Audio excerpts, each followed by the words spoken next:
तो आगे देखते हैं। तात चंद्रपीड़ विदित वेदितव्य से अधीत सर्वशास्त्र से ते नाल्पम अपि उपदेष्टव्यम अस्ति। पुत्र चंद्रपीड़ विदित वेदितव्य से, जानने योग्य विषयों को जानने वाले। विदित वेदितव्य, वेदितव्य माने जानने योग्य विषय को, और विदिता माने जानने वाले।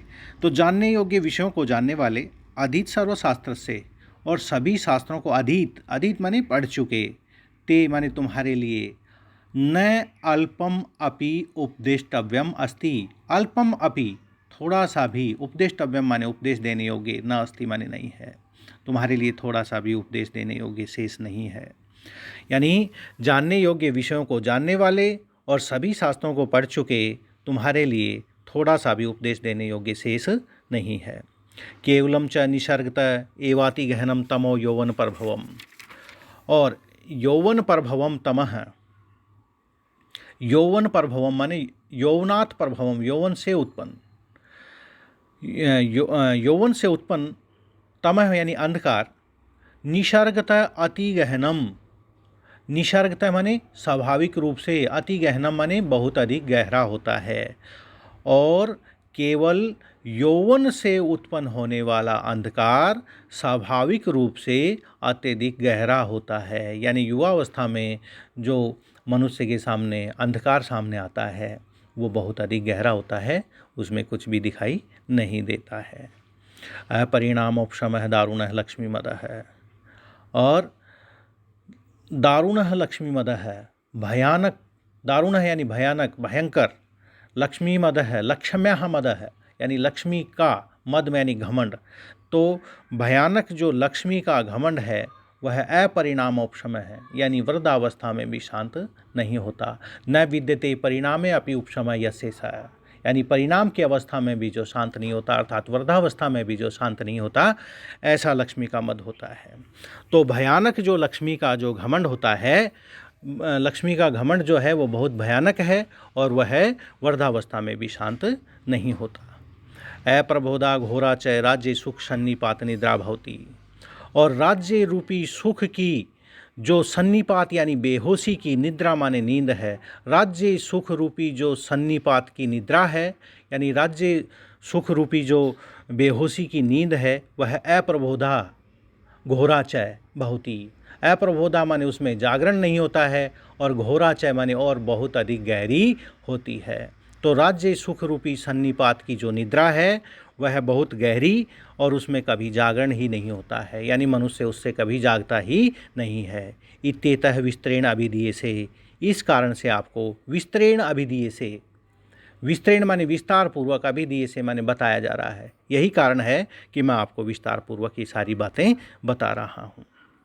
यानी चंद्रपीड़ को जो है सुखनाथ जी विस्तार पूर्वक ये सारी बातें बता रहे हैं। फिर क्या कह रहे हैं? गर्भेश्वरत्वम अभिनव यौवनत्वम अप्रतिम रूपत्वम अमानुष शक्तित्वम चेति महतीयम खलु अनर्थ परंपरा। गर्भ ईश्वरत्वम, गर्भात ईश्वरत्वम यानी जन्म से ही, ईश्वरत्वम माने स्वामी होने का भाव, जन्म से ही अधिकार युक्त होना, जन्म से ही स्वामित्व होना। यानी राजा चंद्रपीड़ जो हैं उनको जन्म लेते ही वो युवराज पद पर आ गए हैं, युवराज पद पर उनका अभिषेक होने जा रहा है, तो जन्म से ही उनके पास स्वामित्व का भाव है। दूसरा बता रहे हैं अभिनव यौवनत्वम, अभिनव, अभिनव माने नया, और यौवनत्वम माने युवावस्था है, नव युवावस्था है आपके पास। अप्रतिम रूपत्वम, और अलौकिक रूपत्वम माने सुंदरता है, अलौकिक सुंदरता।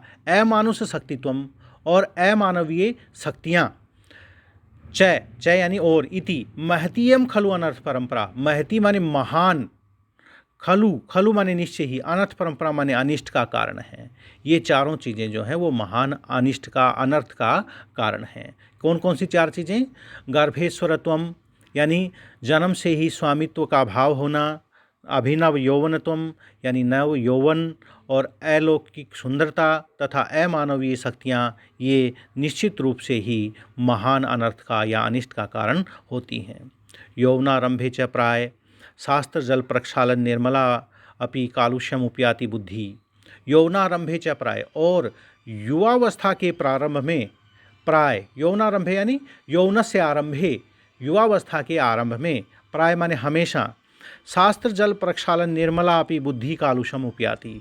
शास्त्र रूपी जल से प्रक्षालन माने धुली हुई, शास्त्र रूपी जल से धुली हुई निर्मला अपि बुद्धि, निर्मल बुद्धि भी कालुषम उपयाति, मलिन हो जाती है।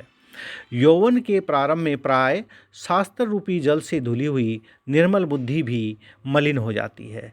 यानी युवावस्था ऐसी होती है, चाहे हमने कितने भी शास्त्र पढ़ ली हों तो भी हमारी बुद्धि जो है, उस शास्त्र पढ़ने के कारण जो निर्मल हो गई है बुद्धि है, वो भी युवावस्था के कारण जो है मलिन होने की संभावना बनी रहती है।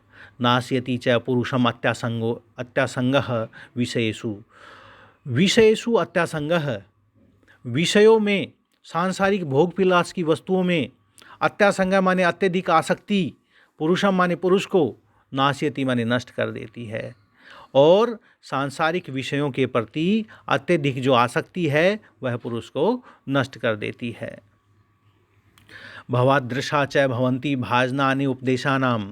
और फिर क्या कहते हैं चंद्रापीड़ को सुखनाथ जी कहते हैं कि भवादृशा एव, आप जैसे लोग ही, उपदेशानाम भाजनानि भवन्ति, उपदेश के पात्र होते हैं। यानी आप जैसे लोग ही उपदेश के पात्र होते हैं। यानी राजा आदि जो लोग हैं उनको उपदेश की ज़्यादा आवश्यकता होती है। अपगत मले ही मनसी विशंति सुखेन उपदेश गुणाः। अपगत मले, निर्मल मन में, अपगत मले ही मनसी, मनसी माने मन में, और अपगत मले माने निर्मल, और सुखेन माने सुखपूर्वक, आसानी से, उपदेश गुणा माने उपदेश की बातें, विशंति माने प्रवेश करती हैं। निर्मल मन में ही उपदेश की बातें आसानी से प्रवेश करती हैं। हरति अति मलिनम अपि दोष जातम गुरुपदेशः, गुरुपदेशः च नाम अखिल मल प्रक्षालन क्षमम अजलम स्नानम। गुरुपदेशः है, गुरु का उपदेश, अति मलिनम माने बहुत अधिक मलिन, बहुत अधिक मैला, दोष जातम माने दोषों के समूह को भी, हरति माने हर लेता है।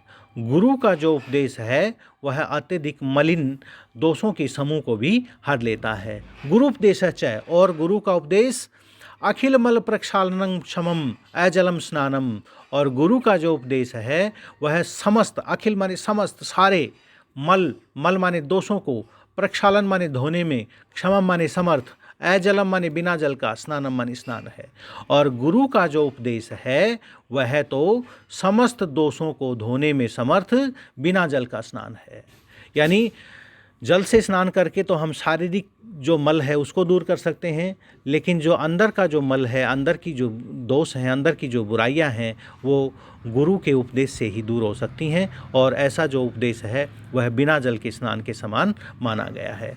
विशेषेण तु राज्ञाम, और राजाओं के लिए विशेष रूप से, विरला ही तेषाम उपदेष्टारः है, तेषाम उपदेष्टारः माने उनको उपदेश देने वाले, विरला यानी बिरले लोग ही होते हैं, बहुत कम लोग होते हैं। उनको उपदेश देने वाले लोग विरले ही होते हैं। किनको? राजाओं को उपदेश देने वाले लोग जो हैं वो बहुत कम होते हैं, क्योंकि राजदंड के भय से लोग जो हैं वो राजाओं के सामने उचित और अनुचित बात नहीं कह सकते।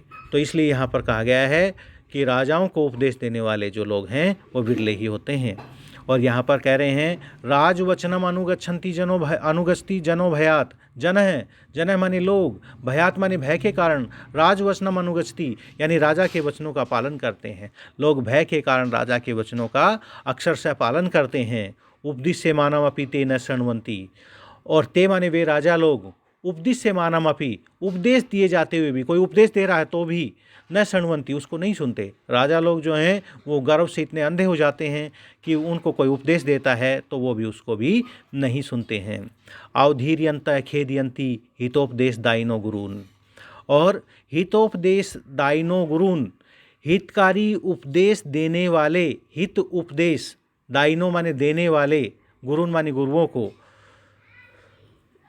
अवधीर्यंता माने उनको अपमानित करके, तिरस्कृत करके, खेदयंती माने दुखी कर देते हैं। और हितकारी उपदेश देने वाले गुरुओं को वो राजा लोग उनका तिरस्कार करके, उनको अपमानित करके उनको दुखी कर देते हैं। तो इसलिए राजाओं को कोई जल्दी से तो उपदेश देने वाला ही नहीं मिलता है। तो यहाँ पर यही बताया जा रहा है। आलोके तु तावत कल्याणाभिनिवेशी लक्ष्मी में प्रथमम। अब लक्ष्मी का उदाहरण देते हुए सुखनाथ जी चंद्रापीठ को समझा रहे हैं कि आलोके तु माने देखो, तावत तो, कल्याणाभिनिवेशी माने कल्याण चाहने वाले, आप प्रथमम माने पहले, लक्ष्मी में मन लक्ष्मी को ही, आप कल्याण चाहने वाले आप पहले लक्ष्मी को ही देखो। न ही एवं विधम अपरिचितम इह जगति किंचित अस्ति यथेयम अनार्या। न नहीं है, ही माने क्योंकि, एवं विधम माने इस प्रकार की, अपरिचितम माने अपरिचित, इह जगति माने इस संसार में, किंचित माने कुछ भी, अस्ति माने है, और यथा इयम अनार्या जिस प्रकार की यह दुष्टा लक्ष्मी है। तो इस संसार में ऐसी कोई अपरिचित, इस संसार में कोई भी इस प्रकार की अपरिचित कोई भी नहीं है जिस प्रकार की यह दुष्टा लक्ष्मी है। इस संसार में ऐसी अपरिचित और कोई दूसरी नहीं है जैसी ये लक्ष्मी है। यानी लक्ष्मी जो है वो किसी का परिचय नहीं रखती है, वो किसी की पहचान नहीं रखती है। यदि आप यही इस पहली पंक्ति में भी यही कहा जा रहा था कि कल्याण चाहने वाले आप पहले लक्ष्मी को ही देख लो, और फिर कहा गया है कि न ही एवं विधम अपरिचितम इह जगति किंचित अस्ति यथेयम अनार्या, कि इस संसार में ऐसी अपरिचित इस संसार में और कोई भी नहीं है जैसी कि यह दुष्टा लक्ष्मी है। लब्धापि खलु दुखेन परिपाल्यते। अब लक्ष्मी के स्वरूप के बारे में बताया जा रहा है कि लक्ष्मी का स्वभाव कैसा है। लब्धापि खलु दुखेन परिपाल्यते, यह प्राप्त होने पर निश्चय ही बड़े दुखों के साथ पाली जाती है, अर्थात इसकी रक्षा है वो बड़े दुखों के साथ की जाती है। लब्धापि माने प्राप्त होने पर भी, लक्ष्मी या तो प्राप्त नहीं होती है, और प्राप्त होती है तो बड़ी मुश्किल से प्राप्त होती है, और प्राप्त होने पर उसकी रक्षा भी बड़ी मुश्किल से की जाती है। तो यही बताया जा रहा है। परिपालिता अपि प्रपलायते, और पालन की जाती हुई भी, रक्षा की जाती हुई भी, परपलायते माने भाग जाती है। लक्ष्मी जो है हम उसकी बहुत रक्षा करने की कोशिश करते हैं, लेकिन फिर भी वो हमारे पास से चली जाती है, यानी उसकी रक्षा की जाती हुई वह भाग जाती है। फिर कहते हैं लक्ष्मी जो है न परिचयम रक्षती, न परिचय की रक्षा करती है, न अभिजनम इक्षते, न कुलीन व्यक्ति को देखती है, न रूपम आलोकेते, अभिजन कहा गया कुलीन को, न अभिजनम इक्षते, अभिजनम का मतलब है कुलीन को, न माने नहीं, इक्षति माने देखती है, कुलीन व्यक्ति को भी नहीं देखती है, न रूपम आलोकेते, और न ही सुंदरता को देखती है, न कुल कर्मम अनुवर्तते, न कुल परंपरा का अनुसरण करती है। रूपम आलोकेते माने सुंदरता को नहीं देखती है, न कुल कर्मम अनुवर्तते यानी वंश परंपरा का भी अनुसरण नहीं करती है, यानी ये भी नहीं देखती है कि मैं पिछले वंश में थी तो मैं अगले वंश में भी रहूं, तो यानी वंश परंपरा का भी कोई अनुसरण लक्ष्मी नहीं करती है। न शीलम पश्यति, यानी सदाचार को लक्ष्मी नहीं देखती है, स्वभाव को नहीं देखती है। न वैदग्ध्यम गणयति, न विद्वता की गणना करती है। न श्रुतम आकर्ण्यति, वेद शास्त्रों को नहीं सुनती है। न धर्मम अनुरुध्यते, न धर्म का अनुरोध करती है। न त्यागम आद्रियते, न त्याग का आदर करती है। न विशेषज्ञताम विचार्यति, और विशेषज्ञता का, विशेष ज्ञान का भी विचार नहीं करती है। न आचारम पाल्यति, न सदाचार का पालन करती है। न सत्यम अवबुध्यते, न सत्य का अवबोध करती है। पश्यते एव नश्यति, और देखते देखते ही नष्ट हो जाती है। सरस्वती परिगृहीतम नालिंगति जनम गुणवंतम न स्पर्शति सुजनम, सरस्वती परिगृहीतम जनम न आलिंगति, सरस्वती के द्वारा अपनाए गए व्यक्ति का यह आलिंगन नहीं करती है। ऐसा मानते हैं कि जिस व्यक्ति के पास विद्या होती है उसके पास लक्ष्मी नहीं होती है, ऐसी परंपरा, प्राचीन परंपरा जनश्रुति रही है। तो यहाँ पर कहा गया है कि सरस्वती के द्वारा अपनाए गए व्यक्ति का यह लक्ष्मी जो है वो आलिंगन नहीं करती, अर्थात उसके पास नहीं जाती है। गुणवंतम न स्पर्शति, और गुणवान व्यक्ति का स्पर्श नहीं करती है। सुजनम न पश्यति, और सज्जन व्यक्ति को नहीं देखती है, अर्थात उसके पास नहीं जाती है। शूरम कंटकम इव परिहरति, और शूरवीर व्यक्ति को कांटे के समान छोड़ देती है। कंटकम इव माने कांटे के समान, परिहरति माने छोड़ देती है। शूरवीर व्यक्ति को कांटे के समान छोड़ देती है। जिस प्रकार हम अपने शरीर में कहीं कांटा चुभ जाता है तो कांटे को निकाल करके फेंक देते हैं, उसी प्रकार से लक्ष्मी भी शूरवीर व्यक्ति को कांटे के समान छोड़ देती है। दातारम दुस्वप्नम इव न स्मृति, और दानी व्यक्ति को बुरे स्वप्न की भांति फिर से याद नहीं करती है। विनीतम न उपसर्पति, और जो विनम्र व्यक्ति है उसके पास भी नहीं जाती है। तृष्णाम संवर्धयति, और तृष्णा को बढ़ाती है, लालसा को बढ़ाने वाली है। लक्ष्मी की लालसा बढ़ती चली जाती है। लघिमानम आपा देती, और तुच्छता पैदा कर देती है, मनुष्य को तुच्छ बना देती है। इसके लक्ष्मी के लिए मनुष्य तुच्छ कार्य करना शुरू कर देता है। एवं विधया चान्या कथमपि देववशेन परिगृहीता विकल्वा भवन्ति राजान सर्वा विनय अधिष्ठानताम च गच्छन्ति। एवं विधया च अन्या, और इस प्रकार की इसके द्वारा, किसके द्वारा? लक्ष्मी के द्वारा।